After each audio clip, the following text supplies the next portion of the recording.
सत साहिब सतगुरुदेव की जय। बंदी छोड़ कबीर साहिब जी की जय। बंदी छोड़ गरीबदास जी महाराज जी की जय। स्वामी राम देवानंद जी गुरु महाराज जी की जय हो।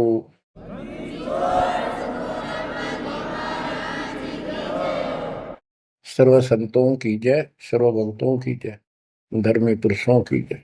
श्री काशी धाम की जय, श्री सुडानी धाम की जय, श्री क्रोथा धाम की जय, श्री बरवाड़ा धाम की जय। सत साहिब परम पिता परमात्मा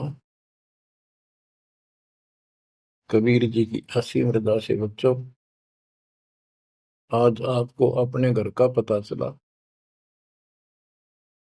ये अरहट वाले कुएं में, ये अरहट का कुआ लोई या गलबंदा है सब कोई, कीड़ी कुंज पर अवतारा, हर हट डोरी बंधे कई बारा। इस हर हट जैसे कुएं में बहुत बार चक्कर काट चुके हो। अब इस झंझट से छूटने का समय आ गया। आप किसी से पूछ लो, कोई भी मरना नहीं चाहता, पर सबको पता यहां रह भी कोई नहीं गा। यह समस्या क्यों है? ये इसलिए है कि अब मृत्यु अच्छी चीज नहीं, सबसे घटिया ये है। फिर उम्र दोस्त था, जब तक जवान रहता है रोजी रोटी के चक्कर में उलझा रहा है, बस की बात नहीं। यहाँ की व्यवस्था ऐसी है, छोटे छोटे बच्चे होंगे, उनके पालने के लिए मर मिटता इंसान और करना पड़े, देखे जहां भूखे बैठे। तो ये मजबूरी है अपनी। और फिर सारा जीवन बच्चों को पाल पोस के पढ़ा के शादी कर दी, उनके बच्चे हो गए। बच्चों, अपना कर्म के साथ जीव आप बैठे, बच्चे कितने अच्छे हों, कितनी अच्छी बहू आ जा पुत्रवधु, लेकिन कर्म में दुख है तो कोई न कोई इसी आंट चला देगा काल। वो चाह कभी आप उसकी मदद नहीं कर पाओगे, उसके कर्म ना करने दे। जैसे आपको बताया, या फिर कोई ऐसी बीमारी हो जाएगी, बच्चे भी, बेटा भी, पुत्र वधु भी दूर बैठ कर रोने जाएंगे, और वो चिल्लाए जा। सास या ससुर कोई भी है, वो कर्महीन इंसान दुखता आवेंगे, वो दवाई भी जो आ सके हैं अच्छे हॉस्पिटल में ले जाएंगे, लेकिन उस दुख उस दर्द 2900 न कौन मिटा होगा। बच्चों, बहुत बार समझा लिया आपको, कभी आंख नहीं खुलने देता ये काल। केवल सतगुरु शरण में आने से इस काल का प्रभाव हट जाता है कुछ समय के लिए। और तब ये बातें अच्छी लगती हैं, ना कोई गाना, ना कोई बेंजू बजे, ना कोई अच्छा सुर निकाल ले जाते, केवल ये परमात्मा की अमर कथा सुनाई जाती है, उस दाता की बोली, उस कबीर परमात्मा की महिमा सुनाई जाती है। और धीरे धीरे जब पाप कम होते चले जाते हैं, यह इतनी अच्छी लगती है, बस गाने सुना करते बकवादी एक अन्य के लिए लगते हैं इनके सामने। तो पाप कर्म जितने कटते चले जाएंगे, इतने ही ये आत्मा का आहार इसे अच्छा लगने लग जाएगा। ये बहुत सी घटनाएं सारे घट रही हैं, पर एक आधा सुनाने से सभी समझ में आ जाती है। एक व्यक्ति को अधर्म मार गया, पैरालिसिस होगा, और उसके 4 एकड़ जमीन थी, उन्हें 16 एकड़ बढ़ा दी। सारी जिंदगी मेहनत करी खूब कंजूसी के साथ। भगवान को जाने कौन था, कोई सुनता ही नहीं भगवान के बारे में। तो उसको 4 लड़के हो गए, चारों की शादी कर दी, चारों अलग अलग हो गए, उसको पैरालिसिस हो गया। अब उसको कोई नहीं उठा उन चारों में था, और बच्चे उसके पास से निकल जा। गांव के व्यक्तियों को पता चला, वो आए, उन बच्चों को समझाया, भाई बाप है, इसने कितना कुछ किया तुम्हारे लिए, कुछ तो शर्म करो। तो एक ने शर्म के मारे कुछ 10-5 दिन की सेवा फिर छोड़ दी। फिर उनके रिश्तेदार बुलाए, पंचायत हुई, रिश्तेदारों ने ये कर दिया, भाई इसके 16 किले ने 5 हिस्सा में बांट दो।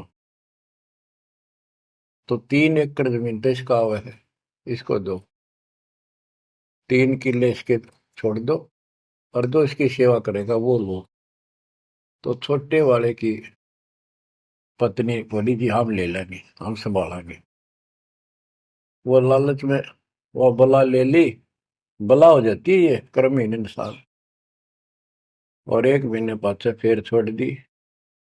फिर गांव के व्यक्ति आए, मेरा भाई क्यों नहीं संभालते तुम? वो बोलिए किले भी ले लो, मारो बस का कोई सबके बीच में। तो गांव के लोगों ने एक नौकर किया, 3 एकड़ जमीन में से उसका जो खर्चा वर्ता उसको ध्यान लगे। तो जब वो पंचायत हो रही थी, बताओ था एक आदमी, और हमने देखा कई जगह ऐसी घटना घटी। तो जब वो पंचायत में आ रहे थे, रिश्तेदार आ रहे थे, वो खाट में पड़ा पड़ा नाड़ नाड़ हल्ला है, और पोता आ गया उसका। उस पोते ने इतनी दूर खड़ा था वो, 5-7 फुट, नो करा नाड़ का नहीं। अब मेरे आजा, आजा लाड कर भाई नो, नाड़ नाड़ लर्ज के नो दिखा कर मैं इससे प्यार करना चाहता हूँ, और वो दूर बात। तो वहां बैठे उपस्थित व्यक्ति बोले, इन बेटा ने तो कर दी इतनी छोटी मालस, इन पोते ही कसर रह रही है, ये करेंगे। तो यहाँ अध्यात्म ज्ञान आता है। जो काम करण का था कर्महीन ने वो तो करया कोई नहीं। जिसका दुख भी टला हो, बेटा बेटी पुत्र वो दूर सब न अच्छा लगा हो। तो बच्चों यू काम करण का है, यह सबके साथ बढ़ जाएगी जाए भगवान की शरण में नहीं रहता। 3 बातों को देखकर दास को और अधिक दृढ़ता लगी और भगवान के प्रति तड़पने लग गया। ये सचमुच तो पहले देखा है सब बता, और भी सामान्य बातें देखी ना, बीमार हो तो भी माता पिता बैठे बैठे देखे जा, और वस्तु के लिए पुकारे जा, कोई सुनने तैयार नहीं था। कबीर साहब कहते बूढ़ा होकर पड़े खाट में, सुने बचन खारे, कड़वी बात सुना करेगा। और कुत्ते था उनका भी सुख को नहीं, ये छाती फूकड़ आ रही। पुत्र वधु कह के गई बूढ़ा बुढ़िया ने के ध्यान रखियो को कुत्ता बिल्ली ना बढ़ जाए अंदर। अब वो ध्यान रखे तुम्हें दिखे कुछ ना दिखे, और दोस्त आंख लागी, कुत्ता बढ़कर उसकी लस्सी दूसी गिरा गया। वो पानी लेकर आई तो उन्होंने कहा तारा इतना भी सुख कौन, तो कुत्ते ने रोक दो, छाती फूक दी तुमने मेरी। तो परमात्मा कह रहे फिर ये एक वचन सुनोगे तुम, ये कथा सुनने को मिलेगी अमर कथा तुम्हारे को। जो काम करने का वो कर लो, भक्ति करो, और फिर देख घर में भी सुख, शरीर में भी सुख, और सारे बच्चे भी भक्ति मार्ग पर लग जाएंगे। बच्चे सत्संग में जाएंगे, उनके मन दया पैदा होगी, भगवान का डर होगा, उनको अपने कर्तव्य का ज्ञान होगा कि माता पिता की भी सेवा करनी चाहिए, इन में पाला पोसा है, दया बनती है अंदर इस ज्ञान से। तो बच्चों इस भक्ति इस सत्संग के बिना इंसान ऐसे जड़े डोका मर जाता है। और जब तक ये ज्ञान नहीं होता वो काम हमने सबसे उत्तम और बस इतना ही ठीक है, वो अच्छा लग रहा था। तो यहाँ कबीर साहब कहते सतगुरु के उपदेश का सुनिया एक विचार, जय सतगुरु मिलते नहीं फिर जाते यम द्वार। वो दुख और आगे देखो, मृत्यु के बाद यम के दूत घसीट के ले जाएंगे धर्मराय के उस न्यायाधीश के दरबार में, फिर उनका फैसला होगा इसको नरक में डालो, इतने वर्ष, इतने दिन, इतनी घड़ी कैलकुलेटेड होते होंगे। यम के दूत उनको लेकर चलते हैं तोड़ के तोड़ने क्यों, 1 लाख का हिसाब हो डेली, दे लट्ठा दे लट्ठा। वो नरक से वापस भाजे, उनका लठ मारे भाले ठोकर, जबरदस्ती लात मार के ठोकर मार के नरक में गिरे। कहते नरक द्वार में दूत सफर करते क्या तान, उन तक कबू ना छूटता करता चारों खाली। नरक भोग का फिर चार खानी में भरमता, कुत्ते गधे शोर बनता, और कभी ना लगता पार, सो फेरा सब मिट गया मेरे सतगुरु के उपकार। बच्चों समझ लो इन बातों को, और देखो मालिक की दया। ये बातें कदे हमने दादे परदादा कभी ना सुनी, माता पिता से नहीं सुनी। उसकी दया विधाता की। और आज ये अच्छी लगे और बात एक भी अच्छी नहीं लगती। वो तो बेतुकी बातें हैं। थोड़ी देर बातें करनी पड़ती है इधर उधर की, 2 मिनट बाद में सोचा ही जा तो जा अपना परमात्मा ने याद करे। तो यह लगन अलग से लगेगी, इस सत्संग से लगेगी। और भक्ति समूह दान करोगे या सेवा, ये सारे मिलकर आपको निर्मल करेंगे। आपको हर तरह से शक्ति आत्मा को मिलेगी। भोजन खाते हैं तो उसमें सभी प्रोटीन सब प्रकार के खाने होते हैं, तभी स्वस्थ शरीर रहता है। इस प्रकार हमने सेवा भी जिसी बने, सुमरण भी, दान भी, ये करना पड़ेगा। और मर्यादा का निर्वाह, परहेज भी रखने पड़ेंगे, तभी आत्मा स्वस्थ होगी, मोक्ष प्राप्ति योग्य होगी। बच्चों, धन है आपके माता पिता जिनसे जन्म हुआ। आपकी किस्मत को अगर व्याख्यान करने लगो, आपकी किस्मत का वर्णन करो, कोई शब्द नहीं दास के पास। इतनी अच्छी किस्मत लेकर जन्मे हो तुम। आपका मनुष्य जीवन इस समय, मनुष्य जीवन के बाद फिर आपको शरण मिल गई। गजब अजब बात तो यह है कि आपको शरण मिल गई। आप देखो, नाम लेने तो पहले आप किस स्थिति में थे, क्या करा करते, सारा दिन कोहरे डले डोला करते। और मजदूर, काल के मजदूर थे, बस पेट के मजदूर, माचे माचे आंडला थे। कोई भी अच्छा काम चाह कर भी नहीं कर पावा थे। आत्मा भी अच्छी थी, तो आपके नर्म भी थे, दया थी, भाव था, सारा था, भगवान की चाह भी थी।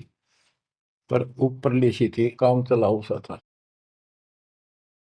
और नाम लेने से पहले जब आपने स्टार्ट किया इस मार्ग को, देख मन कितनी बगावत करे था। ये कैसे हो सकता है, ऐसे कैसे हो सकता है, हमने तो ये पूजा की, हमने ये देखा, ये सुना। तो काल ने परमात्मा से पहले कहा था कि तुम्हारा जो हंस जाओगा ज्ञान बताने के लिए, उससे पहले कहते देवी देव धाम तो दुआओ, तीर्थ व्रत और ये झूठे जब तब मन लाओ। इस तरह की सारी शास्त्र में साधना से इनको इतना मूर्ख बना दूंगा कि कोई भी उसके ज्ञान को सुनेगा नहीं। जाओ योग जीत संसारा, जीव न माने कहा तुम्हारा, जीव तुम्हारा कहा न माने, हमारी ओर हो बात बखाने। हमारी ओर होकर बात विवाद करेंगे तुम्हारे साथ। बच्चों, इन बातों को याद रखो। इस जीवन की सफलता है कि इसमें परमात्मा प्राप्ति हो। आप इसके निकट आ चुके हो। आपने जो भक्ति स्टार्ट करी, आपकी यही दशा थी। कति मन मान कर राजी नहीं था। और उस दाता देखो अपने बच्चों को कैसे कैसे कैसे कोई न कोई भेज के अपना बान भाई रह रह कर कथा सुनाई। कभी अच्छी लगी, कभी ना लगी, धीरे धीरे पाप करते गए, सुनते चले गए। कहते सो सब सिदर मैं करूं अपने जन के काज, हरने से पूजो मार दो नरसिंह दर के साज। इब्राहिम सुल्तान के साथ कितने खाड़े कर दिए, कितना पीछे पड़ गया जाता अपने बच्चे को नरक से निकालने के लिए। यही दशा अपनी थी। उस दाता ने कोई न कोई कारण बना के अपने को राह दिखाया है। हरी बच्चों, समझो इस मार्ग को। क्योंकि ये कथा जो सारी सुनाई जाती है, ये आत्मा को सहारा देती है। ये आत्मा बहुत सतर्क हो जाती है, इन पर सब पर विचार करती है, तब इस मन को साइड कर देती है कि बस बहुत हो लिया। आप देखो क्या हाल है, कल न पशु बन जाओगे, और पहले पेरा ने कितनी बार बन लिए। तो परमात्मा आपको बहुत लंबे समय से तैयार करते करते करते करते आ रहे, और आप भी लगे रहे। जैसे भी जितना दाव लगा जिस जन्म में आप करके, फिर काल का प्रभाव ज्यादा था, नहीं पार बसाई छूट गया तुम्हारे। जो गुरुद्रोही हो जाते हैं ना, वो सदा के लिए खत्म हो जाते हैं। वो तो अरबों खरबों वर्षों तक धक्के खाओगे। आप विमुख होते रहे, जैसे राबिया विमुख हुई। स्टार्ट वहां से नहीं था उसका, बहुत पीछे से था, लेकिन भक्ति की चाह बनी रही बनी रही, दाता फिर मिलते रहे। परमात्मा कबीर साहब कहते हैं, मेल अठेले जाइयो, तीर्थ धाम पर भटकियो, मेले बड़ा मिलाप, पत्थर पानी पूजते कोई साधु संत मिल जाओ। जब तक भगवान नहीं मिला तब तक ये आस्था भी बनी रहनी चाहिए। इसलिए परमात्मा कुछ लोगों को दूंगा, संस्कार तो निकाह होता है, कोई मत्था टेक के किधर जाके, और कुदरती वो संस्कार आ जाता, उसकी आस्था बनी रहती है वहां पर, तो भगवान में चाह बनी रही। कई नरसिंह बन के इसने आना पड़ा, निकाल ने तो मस्टरवा दिया था, प्रहलाद भगत की आस्था खत्म हो जाती, दाता रक्षा नहीं करते, सारे समाज में आस्था खत्म हो जाती मनुष्य जीवन में, कि भगवान है ही नहीं करे। अरीसा दिखा दिया भगवान, आज तक याद है भगवान है, इसलिए हमारी चाह बनी रही परमात्मा के प्रति। तो बच्चों, परमात्मा की असीम रजा आपके ऊपर। परमात्मा 600 साल पहले हमें राह दिखाने लगे थे, और उसी समय से आज तक बीच में अपने संत गरीबदास जी को बीच में मिले, इस भक्ति को फिर से जीवित कर गए, इस अध्यात्म ज्ञान को फिर से कभी खम्भ रोप गए, इनके माध्यम ये यथार्थ ज्ञान देख। और 300 साल से अमर ग्रंथ ज्ञान पढ़ा करते थे गरीबदासी, गरीबदास के 12वें पंथ वाले। मेरे गुरुदेव के अतिरिक्त किसी के पल्ला नहीं पड़ा, उन्होंने दास को दिया ये खजाना, उसके बाद गहनता से इसका अध्ययन किया, आशीर्वाद उनका रहा। आज ये खजाना खोल दिया, गुरुदेव का आशीर्वाद, कबीर साहब का वचन, 5505 कलयुग बीत चुका, तो ये खेल तो होना ही था। और क्या गंगा आएगी, मोक्ष करने वाली असली गंगा ये है सत्संग। इसमें जो स्नान करेंगे, सत्संग सुनेंगे, मोक्ष तो इन आत्माओं का होगा। अब्राहिम सुल्तान को कैसे निकाला, उसके कोरडे तक खाए मालिक ने अपने बच्चे के, बता के लागत था, क्या नाता था उससे। अब यहां विचार कर लो, उसका हमारे से क्या नाता है, कितना गहन नाता है। वो हमारा पिता है, वही हमारी माँ है। उस परमात्मा में हमारे प्रति माँ और पिता दोनों का मोह है, कितना जबरदस्त हो सकता है वो देखो। तुम अपनी गलती से फंस गए, पर वो बैठा उस पर भी नहीं जाता खाली, कि कुछ तो निकालो काल के जाल से। आप आंख खोलो, इस मार्ग को दृढ़ता से ग्रहण करो, बच्चों वाली बातें छोड़ दो, सारा संसार एक तरफ हो जाए, आपने एक तरफ होना पड़ेगा। जैसे मीराबाई को कहा उसकी माँ ने, सत्संग में जाना मेरा छोड़ दे, आए मारी लोग कर तकरार, सत्संग में जाना मेरा छोड़ दे, सत्संग में जाना मेरा ना छूटे री, सत्संग में जाना मेरा ना छूटे री, तारी चाहे जड़ कमरो संसार, सत्संग में जाना मेरा ना छूटे। इस दशा में, इस स्थिति में आपको आना पड़ेगा।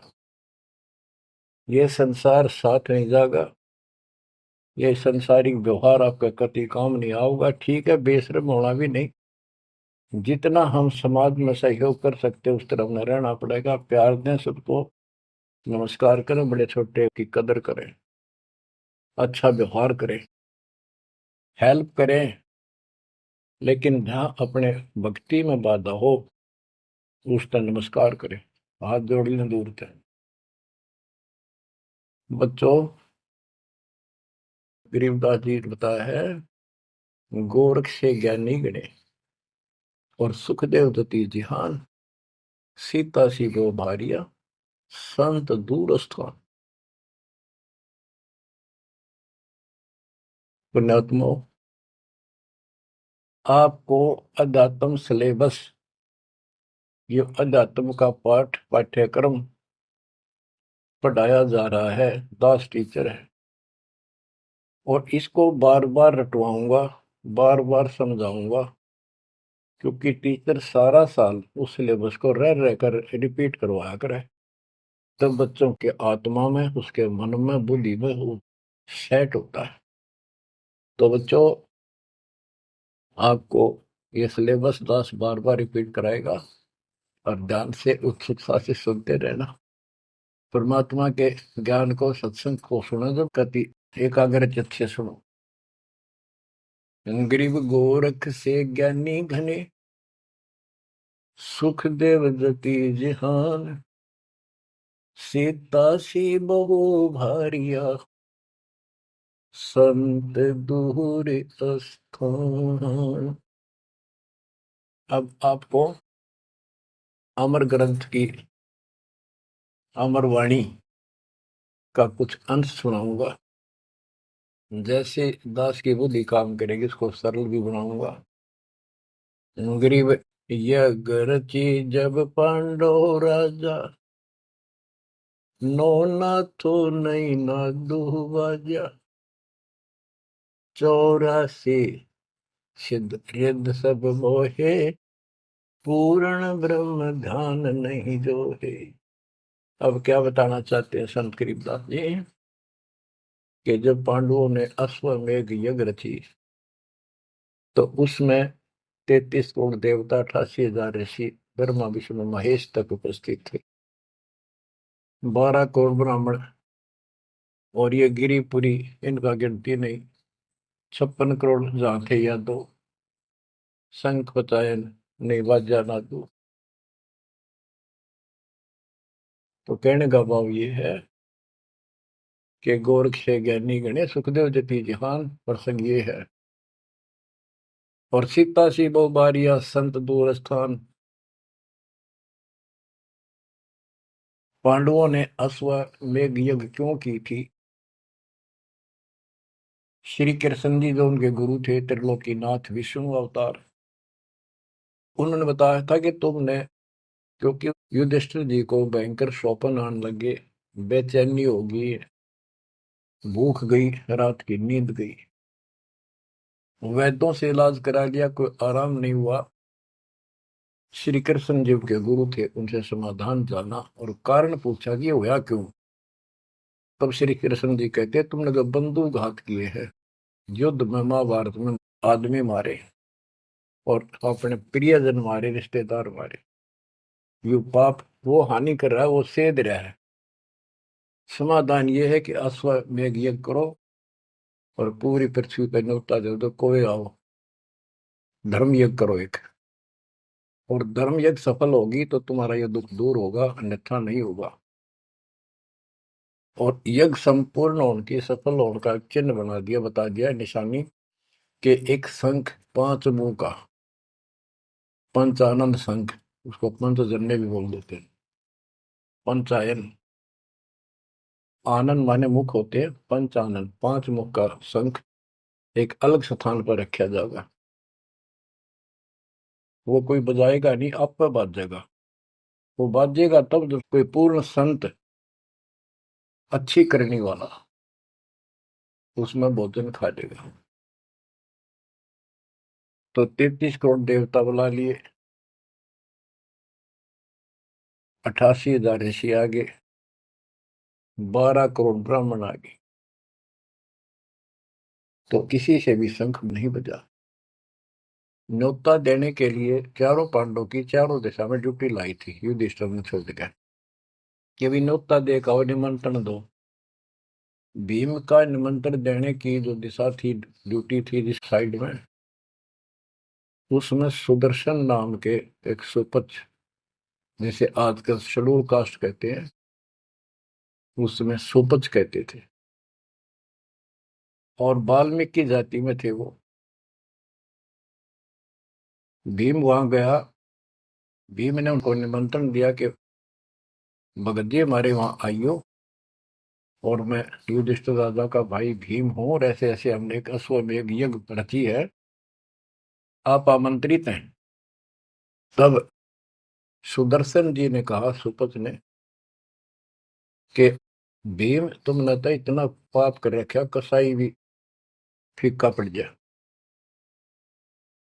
तुमने ऐसा जुल्म कर दिया, वो बहन आज तक रो रही है जो विधवा होगी सैनिकों की, उनके बच्चे टक्कर मार रहे हैं, माँ से पूछ रहे हैं पिताजी कब आएंगे छुट्टी। उनकी माँ एकांत में ज्यादा रो रही है, तुम बैठ के ठाठ कर रहे हो और तुम मौज कर रहे हो, तुम तो नरक में डाले जाओगे। मुझे बुलाना है, जो अश्वमेध तुम करने जा रहे हो, ऐसी अश्वमेध 100 का फल मुझे संकल्प करो, 100, तब मैं तुम्हारे जाके रोटी खाऊं, मैं कौन पड़े से नरक में। अब अहंकार था भीम को कि हमारी यज्ञ तो सफल होनी है, क्योंकि श्री कृष्ण जी रहे साथ। तो उस भगत को कहा कि तेने आना होता जी, फालतू ना बोले, कि तेरे बिना वह काम अड़ा है, हमारे कोई आंट नहीं लगती। तो सुदर्शन जी चुप हो गए, साकेत और सवान को उल्ट जवाब ना दे। जब उनका कति संपूर्ण नहीं हुआ, वो काम नहीं बना, 33 करोड़ यादव सारे आ लिए, सबने भोजन खा लिया। शंख नहीं बजा, जब एक दूसरे के मुंह को देखा, वो उपस्थित ऋषि संत देवता ये बतला रहे हैं कि इनके पाप घने कर लिए इनने। हाँ, शंख बजेगा कहाँ से, अपने ऊपर ना लेते। अब जैसे ये माया के अंग का प्रसंग है, वाणी वो चल रही है कि इस देवी ने, इस माया ने काल के दबाव में यहाँ सबको भ्रमित कर रखा है, सत साधना करने नहीं देती, शास्त्र साधना में डरे डुबावे। कर तो काट रहा है, लेकिन यह उसके दबाव में आ गई, या क्या करे, फंस गई, इसके साथ आकर निकम्मे गए। तो बच्चों, तब युधिष्ठिर बोला, महाराज हमारे पाप गणे हैं भगवान, ये तो कभी नहीं बच जाए। तो मन पता है क्या हाल हो रहा है, वो मेरे स्वप्न में भी दिखाई देते, वो बच्चे रोते हुए, उनकी विधवा रोती हुई टक्कर मार रही है। कृष्ण जी बोला, भाई इस शंख न बजाने वाला आया को नहीं। भीम को बुलाया कि बताओ इस साइड में किसकी ड्यूटी थी निमंत्रण देने की, कि भीम की थी। भीम से पूछा कि तुम ऐसे ऐसे, एक सुदर्शन नाम का संत है, उसको न्योता नहीं दिया। वो बोला, जी निमंत्रण दिया था, पर वो तो कुबोल आदमी है, ये बातें बोली है कि तुम पापी हो और अपराधी हो, वो तो गलत बोला। कृष्ण जी बोले, आपने क्या कहा। भीम बोला, मैंने कह दिया तो नाना होता जी, आपने ना तो मत आइए। श्री कृष्ण जी बोले, सारा काम खराब कर दिया, साधु संतों से ऐसे नहीं बोलना चाहिए, वो जो कहते हैं उसमें कोई दम होगा बात में। तुम तो सारा काम बिगाड़ दिया, अब बता क्या करेगा। इतना पैसा लग गया, बात वही की वही, थोड़े मुंह हो गया भीम का, कहते माँ चिरा था, तक के दिफा था। श्री कृष्ण जी बोले, बैठ साले, रथ तैयार करो। उस दौरान जब यह घटना घटी, उसमें परमात्मा करुणा में नाम से प्रकट थे कबीर साहब, और सुदर्शन उस करुणा में परमात्मा के बच्चे थे, शिष्य थे। सुदर्शन जी ने अपने गुरुदेव को जाके बताया कि महाराज ऐसे ऐसे वो भीम आया था, और मैंने उसको बोल दिया भाई ऐसे ऐसे कर। परमात्मा बोले, बा वो यज्ञ तो उनकी पूरी हो को ना, उन तो वो सारे माया के पुजारी बैठे हैं, वह फिर आएंगे, तू खिसक जाए यहाँ पे। सुदर्शन जी तो निकाल दिए, परमात्मा सुदर्शन रूप बनाकर बैठ गए। पांचों पांडव छठे कृष्ण जी गए, 1 योजन 12 किलोमीटर दूर रथ से उतर लिए और पैदल चल पड़े। जाके श्री कृष्ण जी ने दंडवत प्रणाम किया तो पांडु तापा मरे पड़े थे, पांचवा ने उन्होंने किया। तब सुदर्शन जी बोले, एक सुदर्शन जी कहूंगा मैं, क्योंकि ये फिल्म है, फिल्म में जो रोल जो करता है वही बोला जाता है। सुदर्शन जी ने कहा, आओ त्रिलोकीनाथ, कैसे आना हो गया। श्री कृष्ण जी बोले, हे सृजनहार, हे सारी सृष्टि के रचनहार, आप जानी जान हो, ये पांडव है और ऐसे ऐसे नहीं, अश्वमेध यज्ञ की है वो, आपके बिना संपूर्ण नहीं हो सकती। आप दया करो और भीम की गलती को माफ करो। सुदर्शन जी बोले, भाई मैंने जो शर्त रखी थी वह पूरी कर दो। भीम ने पूछ लो क्या शर्त थी मेरी, वो जी पता हमारे को। तो श्री कृष्ण जी ने कहा कि संत मरण को ऊंचा लियो, तज माया अभिमान, जो जो कदम आगे रखे, सो सो यज्ञ समान। ये देख लो, किसी में इतना भी अहंकार नहीं है। आज ये कति टूटे पड़े हैं, सारा खर्च हो लिया पैसा, बात वही खड़ी है। और वहां से लेकर यहाँ तक हम आए हैं, जितने हमारे कदम बढ़ते हैं वो सौ सौ यज्ञ समान, वो एक कदम एक यज्ञ के समान है। अपनी सौ रख लो, बाकी हमारी जोड़ी में डाल दो, हमारा भी कल्याण हो। यानी आदिन्य का भाव संत के सामने होना चाहिए। संत के साथ भगवान होता है, भगवान को अहंकार कति पसंद नहीं। तब साधु भूखा भाव का, धन का भूखा ना, ना किसी में माँ का भूखा। उससे पहले जब पहली बार यो भीम गया था तो निमंत्रण देने, एक तालाब में नहा के आया था और उसमें खूब गोते मर मर नहाया, पैर भी नहीं टिके थे। सुदर्शन जी बोले कि भीम, यह मेरी माला तार के दिए खुट्टी पर था। भीम चला, खुट्टी पर हुआ माला सुमरनी तारन लग गया। उस पर उतरी नहीं, टस से मस नहीं हुई, पसीने आ गए। जब सुदर्शन जी बोले, भीम उधर बड़ी डींग मारा था कि युद्ध नहीं जीतता जाता, एक का मारू था 10 मरे थे। और ये माला ना उठी तेरे थे, छोड़ के आ गया, दूर खड़ा हो गया। और कोई दिखाना भी जरूरी था कि कुछ है इसके पल्ले, ना तो उनके मन में फिर दूसरा देता। ऐसे हाथ किया परमात्मा ने, वाला अपने आप उठ के उनके हाथ में आ गई। धर्मदास या घना अंधेरा, बिन परचय जीव जम का चेहरा। अगर थोड़ा बहुत ना दिखाऊं अपनी शक्ति तो काल का बंधे रहे, मेरी तरफ आवे को नहीं। उस दिन तो बड़ी बात बोल रहा था भीम, और सुन ले, तेरे जैसे पहलवान बहुत होगा जाएंगे। जिसमें तू उस दिन स्नान करके आया था ना, वह खोपड़ी थी उस कुंभकर्ण की। खोपड़ी, ये सिर का ऊपर ऊपर का कटोरा, जिसमें तेरे पाँव भी ना टेके, ऐसे ऐसे होकर जानिए बकवादी। भक्ति बिना बात नहीं बने बच्चों। तो जब परमात्मा यानी सुदर्शन जी रथ में बैठकर उनके साथ वहां पहुंचे, द्रौपदी ने देखा कि कौन सा है संत, पता चला यू एक केला यू है होगा। तो तभी उसके मत्था ठन गया कि इससे क्या होता, ये इतने ऋषि में ऋषि बैठे तो पशु फलाना। फिर श्री कृष्ण जी ने कहा, द्रौपदी बढ़िया भोजन तैयार कर, संत खाना खाओगा तारा काम बनेगा। तो द्रौपदी ने सोचा, बढ़िया भोजन बनाऊं, कई प्रकार के पकवान बनाकर थाली में नारी नारी कटोरिया में रख कर दिए। पर सुदर्शन जी जो है वह 5 ग्रास खाते थे। वो अपने मनमुखी होते, पर पुहाल रोल उसी का करना था परमात्मा। ये कुछ भी करते रहो, भक्ति ठीक करो बस।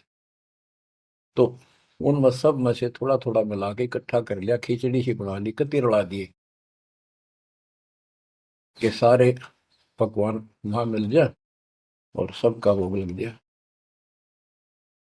द्रौपदी मन में सोच रही थी, मैंने 1 घंटे तक आंख पड़वाई दूं मैं, और इतने बड़ी आइटम बनाए। अक्षंत खाओगा, रंगुली चाटेगा, और सरा होगा किसने बनाई है सब्जी रोटी। और इसने कुछ करना आता ना और ना शूद्र का शूद्र, ये कहाँ के शंख बजाएगा ये। अब परमात्मा ने यानी सुदर्शन जी ने 5 ग्रास खाए, 5 बार शंख बोला। वो युधिष्ठिर जी बड़े खुश हुए, कृष्ण जी से कह रहे आपने बड़ी दया करी, बड़े महापुरुष खोज के लाए, हमारा तो काम बन गया। कृष्ण जी बोले नहीं बना, ये तो शंख कंटिन्यू बजना चाहिए था, अखंड, और काफी देर तक स्वर्ग तक सारी पृथ्वी पे इसकी आवाज जाएगी, धीमी धीमी मीठी मीठी प्यारी प्यारी, तब सफल होगी। युधिष्ठिर बोले हे भगवान, अब कौन रह गया, किसको लाओगे। बोला भाई इस वाल्मीकि के बाल सब ना ही 3 लोग, ये के वाल्मीकि दिखे तुमने, इसके एक बाल के समान भी 3 लोग नहीं है, इतनी ताकत है इसमें, इतनी भक्ति की शक्ति है। अपने घर में कमी है वह खोजते। द्रौपदी बुलाई, द्रौपदी से कहा कि बहन साची बता, तेरे कोई दोष आया इस महापुरुष के प्रति। तो उसने सारी बता दी जी, ऐसे ऐसे मेरे मन में दोष आया। द्रौपदी शुक्र मना, तेरे घर पर टूक तोड़ ली, इसने का खाना खा लिया। तो अपने घर सब 2 रोटी खा कर सोते हैं, कोई भूखा नहीं सोता, भगवान सब न दी है। इस तरह का अहंकार करने से काम नहीं बनते। इसके चरण धोकर पियोगी ना, जब तेरे अंतःकरण का पाप भी दूर होगा और कुछ राहत भी तब मिलेगी। अमृता क्या नहीं करता।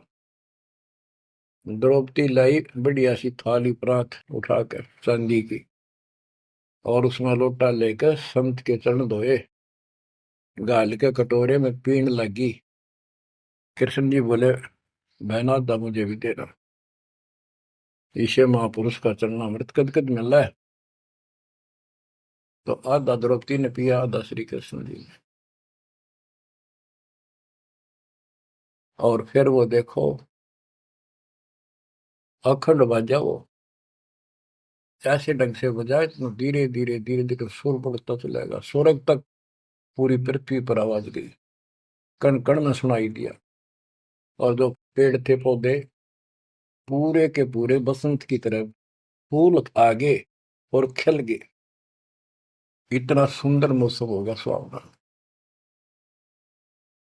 और आज आपके लिए तो परमात्मा ने खजाना खोल दिया।